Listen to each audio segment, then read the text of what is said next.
Miles le Gallois rose to greet him, an expression of concern on his face. "Guy, we had not looked for you so soon." "A man rides quickly when the devil snaps at his heels," Guyon answered, bowing to his father. Then he rose, kissed his sister, and stepped over the trestle to take the place hastily made for him. His limbs suddenly felt leaden, and the room wavered before his eyes. "The wonder is that you did not fall off. Guy, you look dreadful." Emma gave a peremptory signal to the squire serving the high table. "Do I?" He took the cup of wine presented to him. "Perhaps I have good reason." He was aware of them all staring at him, their anxiety tangible. "Surely the king did not refuse to grant you your uncle's lands?" His father looked incredulous. Guyon shook his head and stared into the freshly poured wine. "The king was pleased to acknowledge me the heir and grant me all rights and privileges pertaining," he said in a flat voice. It was 3 months since his uncle had died fighting the Welsh on the island of Mom that some called Anglesey. Gerard had been a childless widower, and Guyon his named heir.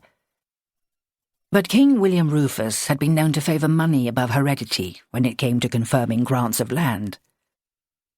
Guyon had gone to Rufus in Normandy to make his claim, and he had what he desired, at a price.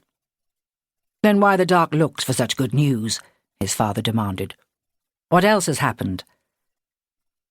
Disinclined to make a public announcement of the news, Guyon tightened his grip around his cup. The ride had been so difficult and cold that he could barely think straight. His sister set her hand over his. "You are frozen. What were you thinking to make a journey in such weather? Could it not have waited?" "I'll have the servants prepare a tub in the solar, and you'll come there now where it's warm."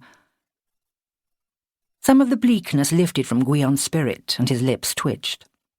Emma still viewed her 3 years' seniority over him as a license to command his obedience, more so since their mother had died of a sweating sickness 2 winters ago.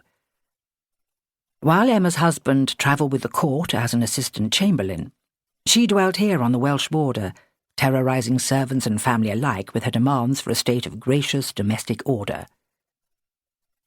This time Guyon chose not to rebel, and after a single look, let her have her way. "You'd better stir the cooks to provision for my men," was all he said as he rose to follow her. "They will be here within the hour, and cursing me to the devil." Emma started to scold him about the folly of outriding them when the marches were so dangerous and unsettled, but Guyon let the words tumble away from him like spots of melting snow. Once the steaming tub was ready, Guyon began to disrobe, and Emma dismissed the maids with an autocratic snap of her fingers, causing him to lift his brows. Caddy, his white gazehound bitch, fussed around him, wagging her tail and panting. He paused in his undressing to pat her flank and tousle her silky ears.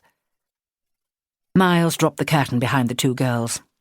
"I doubt that Guyon has any designs on ravishment just now, Emma," he remarked dryly. She scowled. "From what my husband tells me of the court, Guy would have designs on ravishment even if he were tied down and bludgeoned half unconscious." "Half the tale and a fraction of the truth," Guyon defended himself as she snatched his padded tunic out of his hands and nudged Caddy away with the side of her leg. "It would depend who was doing the tying and what she had in mind." As Emma made to cuff him, he ducked with agility, straightened, and, seizing her by the shoulders, delivered a smacking kiss to her cheek.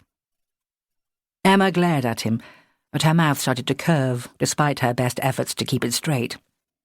"You need not attempt your courtier's tricks on me. I know them by rote." Falsely crestfallen, Guyon released her with a sigh and began to unlace his shirt. "I suppose you do." The teasing look fell from his face. "But I needs must hope they still have their effect on other women." Emma's gaze narrowed. "Not within this keep," she said with asperity. "I was thinking further up the march. Maurice Fitzroger's daughter, to be precise." "What?" Miles, who had been lounging against a coffer, was suddenly alert. "Judith of Ravenstow," Guyon said, and having removed the rest of his garments, stepped into the steaming tub.